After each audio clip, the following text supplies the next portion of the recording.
Alors, on reprend là où on s'est arrêté. Donc, pour ceux qui ont des Bibles, je vous invite à l'ouvrir. Donc, Genèse 29 à partir du verset 31.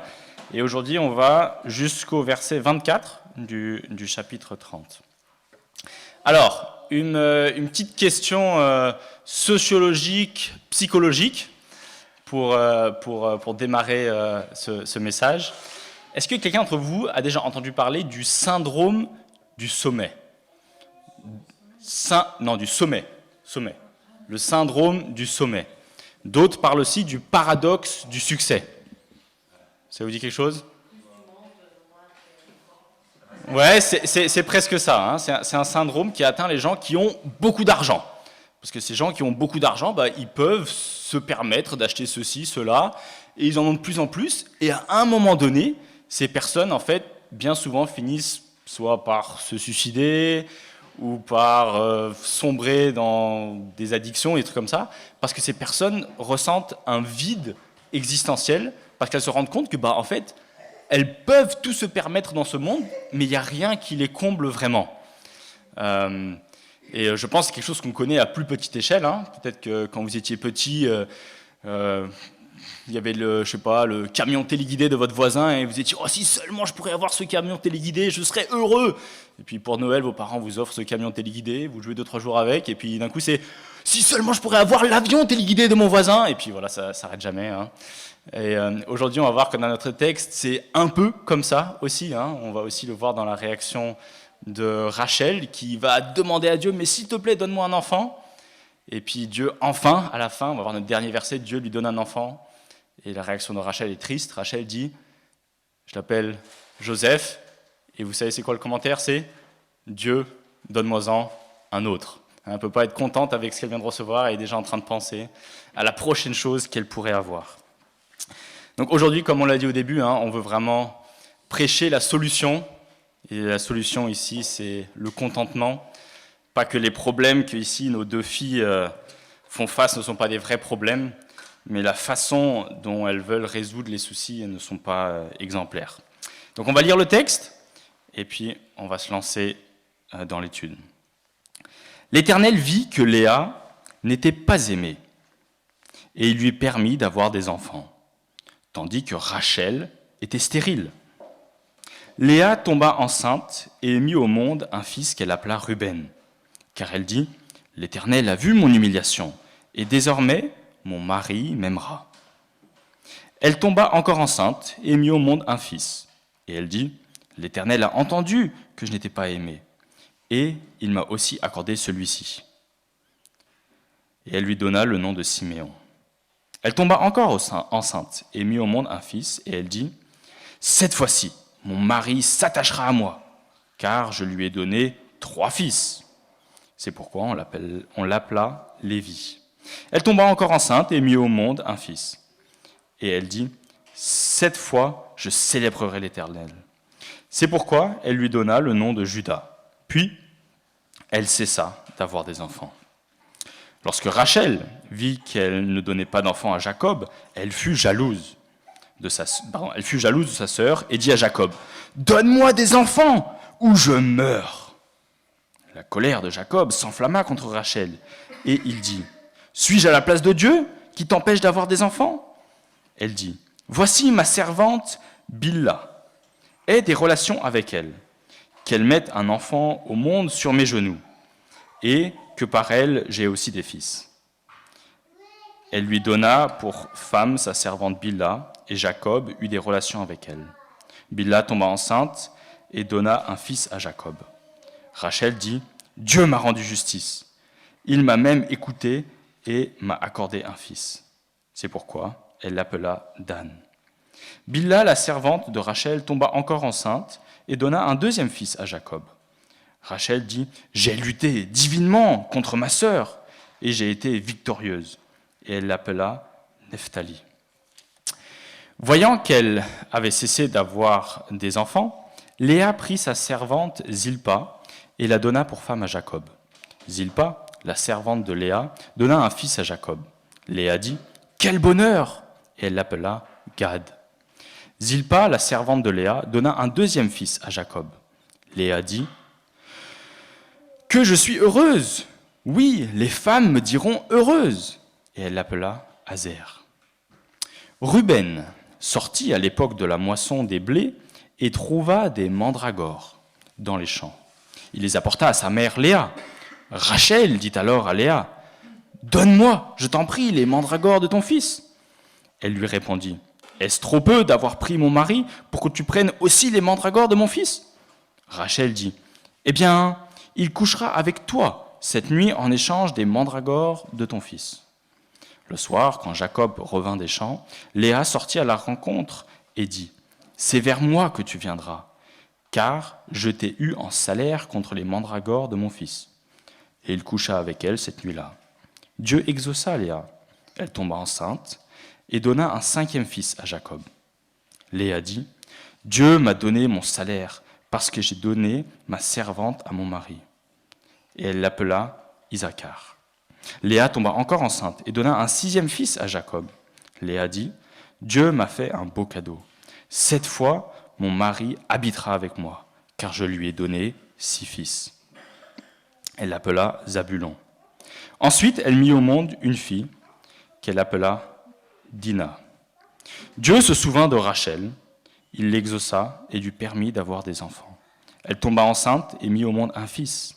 Elle dit, « Dieu a enlevé ma honte. » Et elle l'appela Joseph, en disant, « Que l'Éternel m'ajoute un autre fils. » Alors, peut-être quelques remarques préliminaires avant de s'attaquer au texte. Peut-être que certains se posent des questions, ils se disent, mais il y a quand même des trucs bizarres là de polygamie. Déjà, pourquoi c'est toléré par Dieu? Alors, j'aimerais juste faire quelques remarques rapidement en disant que Dieu n'a jamais encouragé ni approuvé la polygamie, même pas dans l'Ancien Testament, mais c'était toléré. Le plan de base depuis le Jardin d'Éden, c'était clairement un homme, une femme, c'est ce qui s'est passé dans le Jardin d'Éden. Et puis Jésus le rappelle dans Matthieu 19, il dit voilà, c'est à cause de la dureté de cœur que Dieu a toléré, mais le plan de base, c'est un homme, une femme, et c'est comme ça que Jésus exhorte les familles à être composées, et Paul fait de même. Et c'est pas pour rien que Dieu avait prévu un homme, une femme à la base. Le texte d'aujourd'hui, il montre bien les problèmes qui peuvent être liés à la polygamie. Pas que la polygamie ici soit le cœur du problème, le cœur du problème c'est évidemment le péché humain, mais la polygamie n'aide pas. On se retrouve ici avec une rivalité constante entre les deux sœurs, une instrumentalisation des enfants comme moyen de gagner l'approbation ou l'amour de Joseph. On a Joseph qui est frustré, Jacob, oui. Une frustration de Jacob qui est pris entre les conflits de ses deux épouses. On a beaucoup de souffrances émotionnelles, Léa qui est délaissée, Rachel qui est désespérée, et des servantes qui se retrouvent utilisées. Une deuxième remarque que j'aimerais faire, c'est concernant la vision de la procréation. Je pense qu'en lisant ce texte, on a pleinement conscience que ce n'est pas le genre de situation qu'on risque de retrouver dans notre société française, où le but de ces deux femmes, c'est d'avoir un maximum de garçons pour leur mari. Évidemment, les choses ont beaucoup changé. On est vraiment dans une société, une culture où tout le monde, y compris les femmes, sont plus orientés carrière et développement personnel. À l'époque, les femmes trouvaient beaucoup leur identité, surtout dans le fait d'avoir de grandes familles. Donc c'est évidemment quelque chose qu'il faut avoir en tête en étudiant ce texte. Donc ce texte ici nous montre la naissance des 12 tribus d'Israël. C'est assez surprenant qu'en aussi peu de versets, en fait, tous les enfants des 12 tribus naissent. Et je propose que pour étudier ce texte, on va le découper en 3 parties. La première partie, on va voir les versets 31 à 35. On va parler de Léa. Je l'ai intitulé « La mal-aimée, mais bénie ». La mal-aimée bénie, on pourrait dire ça comme ça. Bénie parce qu'elle reçoit beaucoup d'enfants. Et puis on a les versets du chapitre 30, 1 à 31, où là on parle de Rachel. Rachel qu'on peut dire bien-aimée. Jacob, pardon, j'ai vraiment du mal. Jacob aime Rachel. Par contre, cette bien-aimée, elle est ravagée. Donc on pourrait dire la bien-aimée ravagée. Elle est vraiment rongée, jalouse de sa sœur. Et puis on arrive au verset 14, jusqu'à la fin, où on a cet échange ultime, cet échange avec les mandragores, où les deux filles pensent qu'elles vont pouvoir résoudre leurs problèmes, et je vais vous expliquer en quoi. Et puis on va se rendre compte qu'en fait, il y a quand même une déception à la fin. Aucune des deux ne sera vraiment contente de cet échange. Alors, on va attaquer le texte. Vraiment, j'aimerais, un peu comme Philippe a fait la semaine dernière, on va essayer de le parcourir ensemble et le rendre plus clair et voir qu'est-ce que ça veut dire pour nous, quelles sont les implications. Est-ce qu'on devrait réagir comme ces deux filles ici, et sinon, comment ? Parce qu'on est tous face à des situations où on convoite des choses qu'on voit, on désire avoir des choses que d'autres ont et que nous n'avons pas. Alors, commençons par notre premier texte, versets 31 à 35. L'Éternel vit que Léa n'était pas aimée, et il lui permit d'avoir des enfants. Déjà ici, quelques remarques. On remarque que c'est Dieu, celui qui ouvre ou pas le ventre maternel. Ici, le texte dit « il lui permit d'avoir des enfants ». C'est un bon rappel pour nous tous pour Dieu, dans sa providence, dans sa souveraineté, il orchestre tous les événements de ce monde, y compris la possibilité ou non d'avoir des enfants. Ici, il semblerait que le texte dit que Dieu vit que Léa n'était pas bien aimée et donc, quelque part, lui donne un réconfort en lui donnant ses enfants. Il lui permit d'avoir des enfants. Tandis que Rachel était stérile. Alors bien sûr, on n'est pas Dieu, on ne peut pas savoir pourquoi Dieu a décidé de faire les choses de cette manière-là, peut-être pour humilier Rachel et pour qu'elle apprenne à faire confiance à Dieu. On verra qu'elle ne le fait pas du tout, mais peut-être, on ne sait pas. En tout cas, Léa tomba enceinte et mit au monde un fils qu'elle appela Ruben.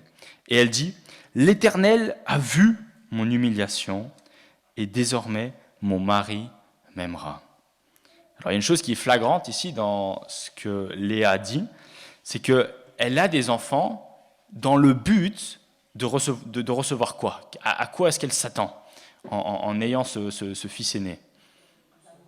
L'amour, exactement. Elle veut avoir l'approbation, l'amour de son mari. De toute évidence, elle ne l'a pas. Alors on peut se poser la question, mais pourquoi ? Alors est-ce que c'est parce que elle avait ses soucis d'œil, peut-être, je ne sais pas, elle louchait, peut-être que ça pétillait pas autant que chez Rachel, on ne sait pas trop.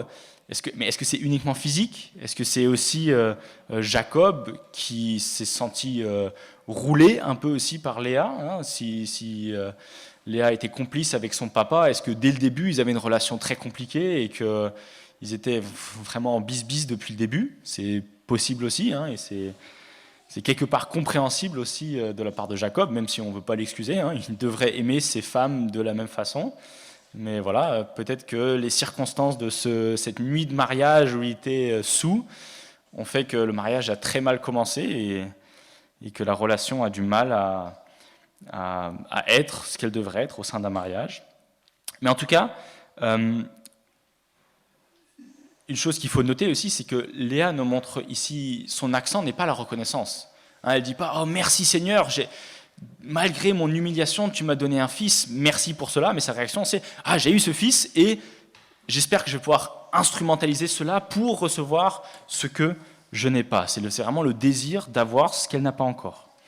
Et vous allez voir que ça continue et que c'est de plus en plus fort. Et bien sûr, je ne dis pas que le désir de Léa ici est illégitime de recevoir l'approbation de son mari. C'est un bon désir, c'est bien de vouloir avoir l'approbation de son mari. Mais si les circonstances font que ce n'est pas possible, elle aurait dû orienter son regard vers ce qu'elle a et ne pas cultiver cette amertume dans son cœur. On continue. Elle tomba encore enceinte et mit au monde un fils, et elle dit « L'Éternel a entendu que je n'étais pas aimée, et il m'a encore accordé celui-ci. » De nouveau, on entend dans ce dialogue son focus sur ce qu'elle n'a pas. Et il lui donna le nom de Siméon. Elle tomba encore enceinte et mit au monde un fils, et elle dit « Cette fois-ci, mon mari s'attachera à moi, car je lui ai donné 3 fils. » C'est pourquoi on l'appela Lévi. Elle tomba encore enceinte et mit au monde un fils, et elle dit « Cette fois-ci, je célébrerai Dieu ». C'est pourquoi elle lui donna le nom de Judas. Puis, elle cessa d'avoir des enfants. Alors on peut se poser la question, pourquoi est-ce que Léa cesse d'avoir des enfants ici ? Moi, mon premier réflexe quand j'avais lu le texte, c'était sûrement plus en âge d'avoir des enfants. Mais quand on lit la suite du passage, on se rend compte qu'au final, elle peut encore avoir des enfants après. Et on se rend compte qu'elle doit faire un espèce d'échange pour, on dirait, de nouveau avoir accès au lit conjugal. Donc très certainement, en fait, la raison pourquoi elle cessa d'avoir des enfants, peut-être c'est Rachel qui a réussi à convaincre Jacob de ne plus rentrer dans la maison de Léa. En tout cas, à mon avis, c'est un truc comme ça qui s'est passé. Et c'est ça qui a fait qu'elle ne pouvait plus avoir d'enfants, puisque Jacob, tout simplement, ne venait plus dans sa tente à elle, mais allait voir uniquement Rachel. Alors, on ne sait pas trop exactement ce qui s'est passé. On suppose un peu avec la suite des événements, mais c'est sûrement quelque chose de cet ordre d'idées. Donc, on a évidemment ici une situation qui est extrêmement difficile pour Léa. On s'imagine une Léa qui n'est pas aimée de son mari, peut-être qu'il s'est dit « Ah, mais c'est ma seule chance d'avoir un mari ». Un désespoir, elle se dit « Mais en fait, mon mari, il ne va jamais m'aimer. Là, ça fait 1, 2, 3, 4 fils que j'ai eus avec lui, et il ne semble toujours pas s'attacher à moi comme un mari devrait s'attacher. » On a un vrai désespoir, une recherche ardente de l'amour, de reconnaissance. Et quelque part, on peut juste être désolé avec elle. On pourrait, je pense, si Jacob serait parmi nous, j'aimerais bien lui en toucher 2 mots et dire Jacob, gère ta famille correctement, il faut que tu aimes toutes tes femmes. Mais malheureusement, c'est pas ce qui s'est passé. Et la seule chose qu'on pourrait percevoir ici, c'est en fait, Léa aurait dû cultiver la reconnaissance et être contente pour ce qu'elle avait. Parce que si elle se compare avec sa sœur qui est stérile, qui n'a pas d'enfant, elle pourrait aussi remercier Dieu et dire « Merci Dieu pour ce que tu m'as donné. Oui, je n'ai pas tout, je n'ai pas un mariage épanoui, mais j'ai des enfants qui grandissent, qui sont contents, et il y a plein de bonnes choses. » Mais elle n'a pas du tout les yeux rivés vers les bénédictions qu'elle a reçues de Dieu.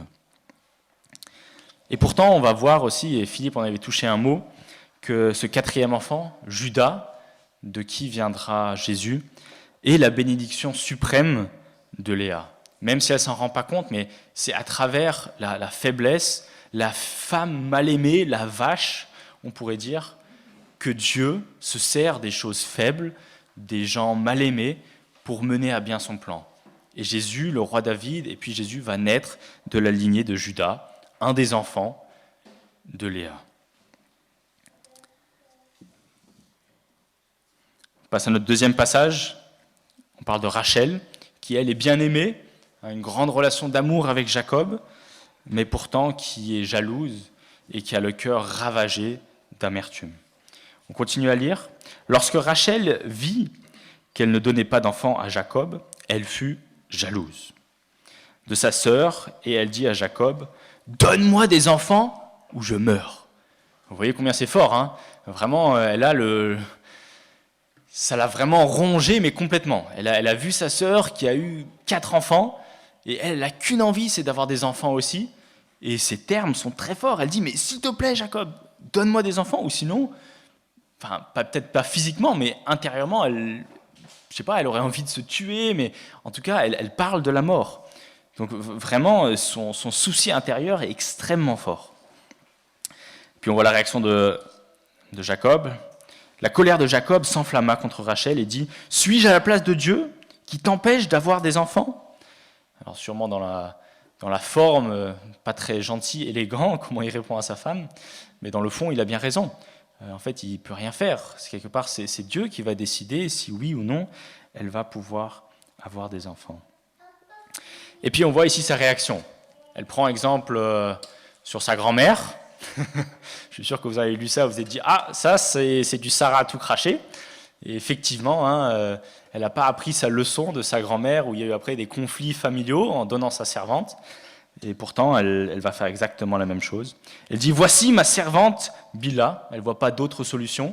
Puis elle se dit, plutôt que de faire confiance à Dieu et voilà, de prier, de me remettre à lui, d'être content avec ce que j'ai, un mari qui m'aime, je veux prendre les choses en main moi-même, humainement, et je vais trouver une solution pour me procurer un fils. Voilà ma servante, et des relations avec elle, et qu'elle mette un enfant au monde sur mes genoux. C'est une expression qui veut dire qu'elle va l'adopter. La servante va avoir l'enfant, et l'enfant, quand il sera là, c'est elle qui va l'adopter, ce sera vraiment son fils, et que j'ai aussi des fils. Elle lui donna pour femme sa servante Bila, et Jacob eut des relations avec elle. Alors quand on regarde l'hébreu ici, eut des relations avec elle, mot pour mot, ça veut vraiment dire « il rentra en elle ». On peut difficilement être plus clair et plus pragmatique. Ce n'est pas une façon très jolie. La Bible elle-même, généralement, quand elle parle de relations sexuelles, essaie de rendre ça plus joli. Quand on parle d'Adam connu sa femme Ève, mais ici est souligné le côté purement pragmatique. Jacob rentre dans cette servante, a des relations sexuelles avec elle, uniquement dans le but d'avoir un enfant pour Rachel. Donc on a ici vraiment une utilisation, en fait, on pourrait dire, de la servante pour une fin bien spécifique, mais on voit que tout cet événement, en fait, n'est pas très heureux. Bila tomba enceinte et donna un fils à Jacob. Et Rachel dit « Dieu m'a rendu justice ». Ouais, enfin c'est plutôt elle qui s'est rendue justice à elle-même, mais c'est comme ça qu'elle le dit. Il m'a même écouté et m'a accordé un fils. Et c'est pourquoi elle l'appela Dan. Bila, la servante de Rachel, tomba encore enceinte et donna un deuxième fils à Jacob. Et Rachel dit « J'ai lutté divinement contre ma sœur et j'ai été victorieuse. » Donc là, je pense qu'on voit vraiment son cœur qui est amer. Vraiment, c'est pas beau. Enfin, il n'y a pas besoin de lutter contre sa sœur. Mais elle est obsédée par ça. Elle se dit « Oh, ma sœur, elle a 4 fils. Moi, j'ai réussi à en avoir un par ma servante, maintenant un deuxième. Je me suis battu contre ma sœur, entre guillemets. Enfin, et elle a été victorieuse. Alors déjà, je ne comprends pas trop pourquoi elle dit qu'elle a été victorieuse. Elle a quand même mathématiquement moins de fils que sa sœur. Mais c'est vraiment l'amertume ici et vraiment pas jolie. Il n'y a pas besoin d'avoir un conflit. Et les deux filles sont constamment en train de vouloir être la meilleure, avoir ce que l'autre a. Et c'est vraiment juste une démonstration parfaite du péché. Ici, on a parlé du 10e commandement, et c'est exactement ce qu'on voit ici. Chacune des filles convoite ce que l'autre a. On a Rachel qui est aimée, mais qui n'a pas d'enfant. Donc elle convoite ce que Léa a. Léa a plein d'enfants, mais elle n'a pas l'approbation, l'amour du mari. Et donc elle convoite ce que Rachel a. Donc aucune des deux ne peut être contente avec ce qu'elle a, mais chacune convoite ce que l'autre a. Et ce n'est pas pour dire que ce n'est pas légitime. Bien sûr, c'est légitime pour une femme de vouloir avoir l'amour de son mari. C'est légitime de vouloir avoir des enfants. C'est des bonnes choses à vouloir ici. Rachel et Léa ne veulent pas des mauvaises choses. Mais ce qui est mauvais, c'est l'attitude qu'il y a ici. Et ce que ça crée dans leur cœur. Et quelque part, ça remonte même au Jardin d'Éden. Quand on pense au Jardin d'Éden, qu'est-ce qui a provoqué la chute? C'est la convoitise. C'est Ève qui voyait ce fruit et qui convoitait. Elle avait tout dans le jardin, tous les fruits qui existaient dans le jardin. Et la seule chose où Dieu a dit « Non, ça, vous n'allez pas en manger », c'est la chose que Ève voulait avoir, à convoiter et à emmener le péché dans le monde. Et il y a un sens dans lequel, pour ces descendantes de Ève, les choses n'ont pas changé. Elles continuent à convoiter ce qu'elles n'ont pas. Et c'est des bons rappels pour nous aussi. On devrait se contenter des bénédictions que Dieu nous donne.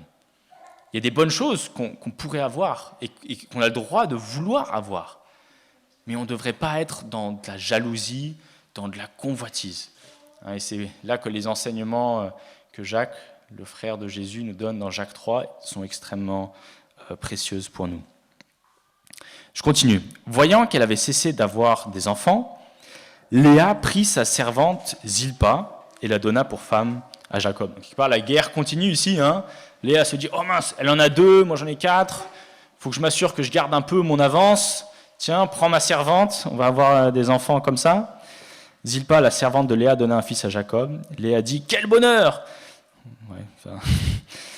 Et elle l'appela Gad. Zilpa, la servante de Léa, donna un deuxième fils à Jacob. Léa dit, « Que je suis heureuse, oui, les femmes me diront heureuse. » Et elle l'appela Azer. Donc on a ici, de la part, on pourrait dire dans cette partie 1 à 13, une Rachel qui est profondément jalouse et qui fabrique des plans humains pour essayer d'arriver à ses fins, qui a un manque de confiance totale envers Dieu. Et Léa suit dans ses traces, et elle aussi va utiliser sa servante. Elles n'ont quelque part rien appris de ce que leurs ancêtres ont mal fait. Et puis on arrive du coup à ce dernier épisode, les versets 14 à la fin. Il y a un échange ultime, je l'ai appelé comme ça, qui va se faire entre ces deux femmes. Donc Ruben a grandi, c'était le premier-né, et il est sûrement un garçon sorti à l'époque de la moisson des blés, et trouva des mandragores dans les champs. Alors c'est quoi ces mandragores ?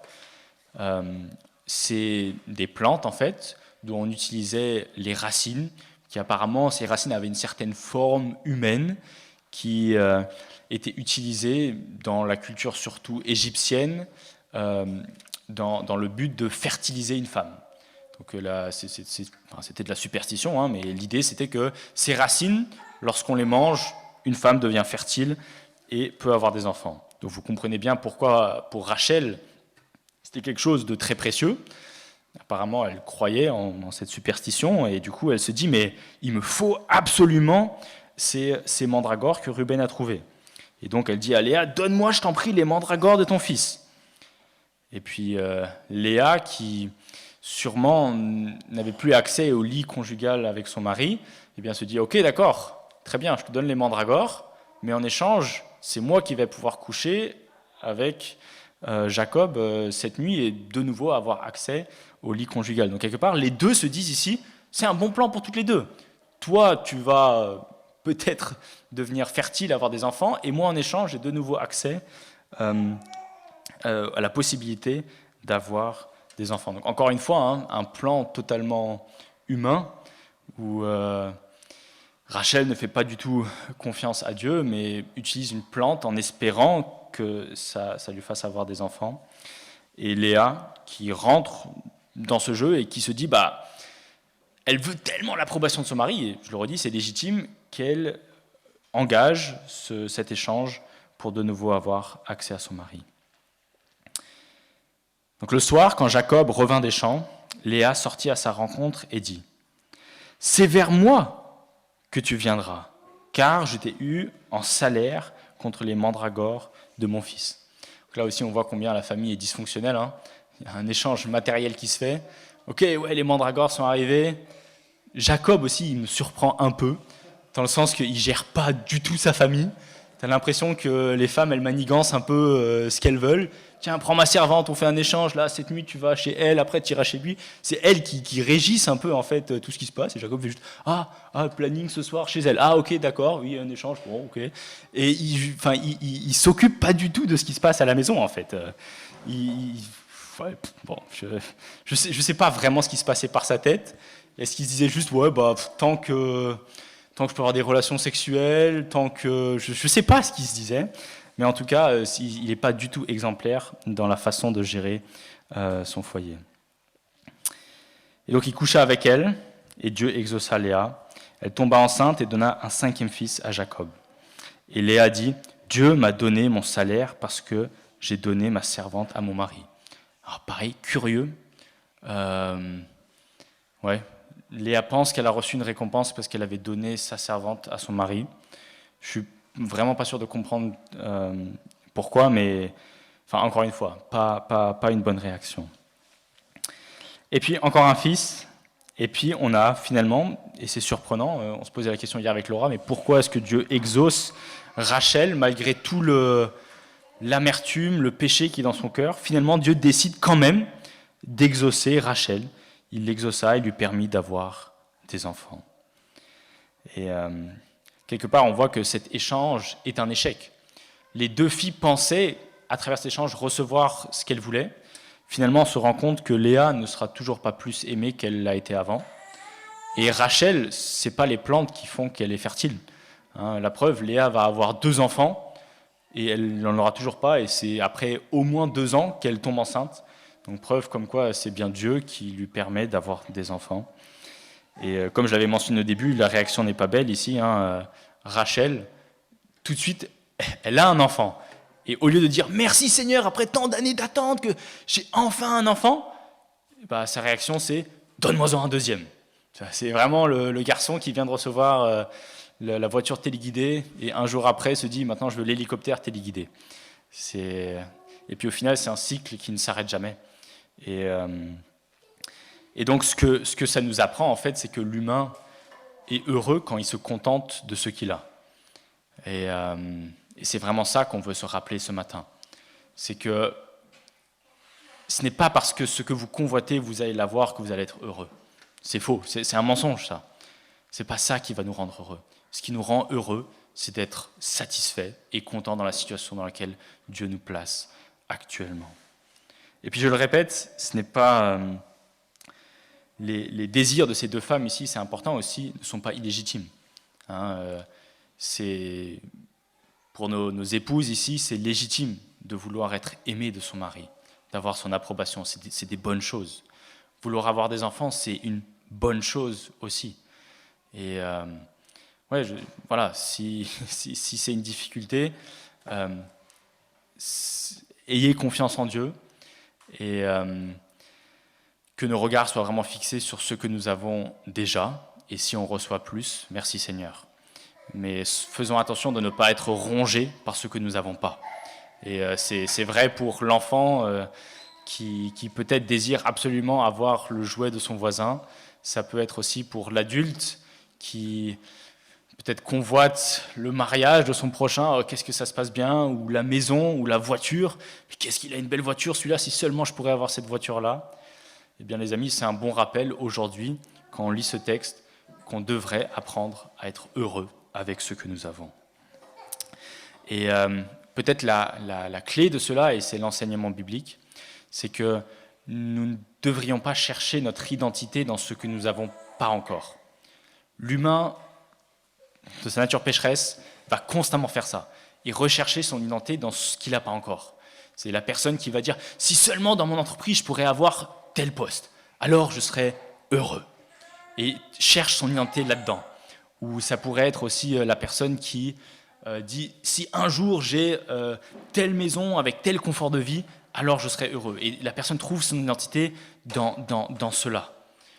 Ou l'enfant qui dit « le jour où j'aurai telle personne comme copain qui est le gars le plus cool de la classe, alors j'aurai enfin ce que je veux ». Et trouve son identité là-dedans. Mais en fait, en tant que croyant, notre identité devrait être fondée en Christ. Et pas dans les choses que nous n'avons pas encore et que nous aimerions avoir. En fait, c'est pas illégitime, il y a plein de bonnes choses qu'on pourrait et qu'on souhaiterait avoir. Mais ces choses-là sont secondaires. Notre identité devrait être fondée dans qui nous sommes en Christ. Savoir que nous sommes enfants de Dieu, que nous faisons partie de son royaume, qu'un jour nous allons être au ciel avec lui et heureux pour l'éternité, devrait être la chose première qui devrait pleinement nous satisfaire. Et c'est ça qu'on va recevoir dans le ciel, on sera avec Dieu pour l'éternité. Et c'est dans ça qu'on veut chercher notre identité, notre valeur. C'est ça que Rachel et Léa auraient dû chercher, leur identité en Dieu, et de prendre les cadeaux qu'elles reçoivent comme des cadeaux. Et tous les autres désirs, c'est secondaire. Et quand on vit de cette manière-là, eh bien on est heureux, peu importe les circonstances de la vie. Parce que quand on reçoit un cadeau, c'est « Oh, merci Seigneur !»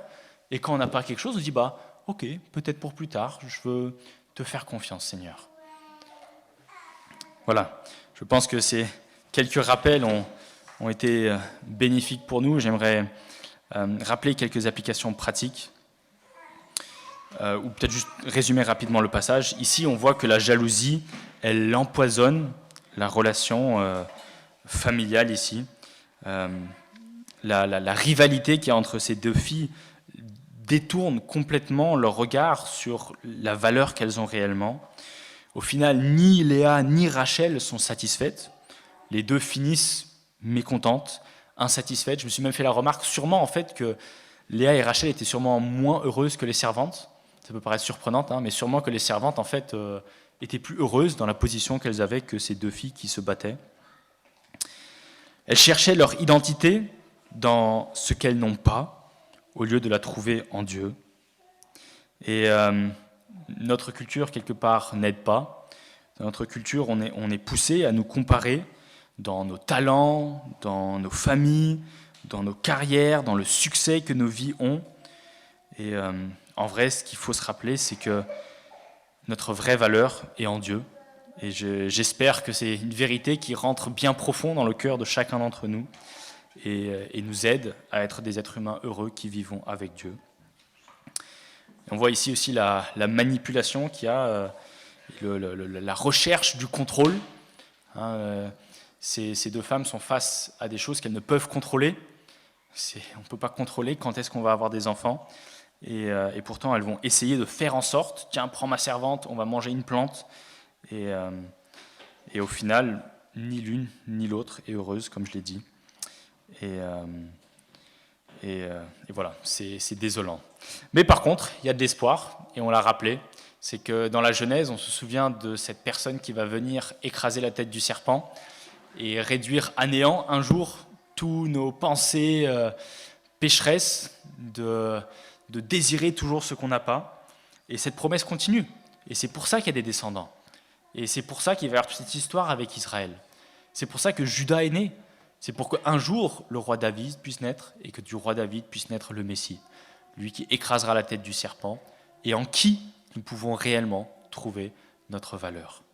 Et donc, ne plus être affecté par les mensonges du diable. Voilà, j'espère que cet encouragement nous est bénéfique à tous. Je vais encore prier. Seigneur, nous nous retrouvons devant toi ce matin, devant cet enseignement d'un autre chapitre du livre de la Genèse. Et quelque part, les enseignements sont très répétitifs. On veut continuer à avoir confiance en toi. On a tellement de contre-exemples dans cette famille dysfonctionnelle depuis Abraham il y a un va-et-vient entre faire confiance à Dieu et être tiraillé, vouloir faire les choses de façon humaine. Et en fait, nous ne sommes pas très différents. Et je prie pour que nous qui vivions maintenant sous la nouvelle alliance, qui avons pleinement compris l'œuvre de Christ, on puisse se le prêcher, que nous cherchions à trouver notre valeur en toi, dans ton œuvre, dans qui tu es, et dans l'éternité qu'on passera avec toi. Et que tout le reste, tous les autres désirs qu'on pourrait avoir, qui peuvent être légitimes, ne soient qu'au deuxième rang. Et que même si dans ta providence, tu décides de ne pas nous les accorder, on puisse continuer à être heureux et vivre dans un contentement parfait. Ce n'est pas chose facile, et on prie que par ton Saint-Esprit, tu continues à œuvrer dans nos cœurs, que cette sanctification que tu as démarrée dans nos cœurs puisse continuer, et que ton peuple soit un peuple heureux. Je prie ça pour chacun d'entre nous, qu'on puisse s'entraider aussi, peut-être pleurer les uns avec les autres quand on se rend compte de notre péché et de choses qu'on voudrait avoir, que pour des raisons X et Y, tu ne nous accordes pas. Mais en tout cas, merci pour ta grâce. En tout cas, on veut compter tes bienfaits, comme on le chante bien souvent, et tes bienfaits sont multiples. Nous sommes pour la plupart vraiment plutôt en bonne santé. Nous avons tellement de bienfaits que tu nous as donnés. Et le plus grand de ces bienfaits, c'est que nous soyons en Christ, et cela pour l'éternité. Et ça devrait nous suffire. Et donc je te prie que ces vérités aillent bien profondément dans nos cœurs, et que tu nous aides, Seigneur. Amen.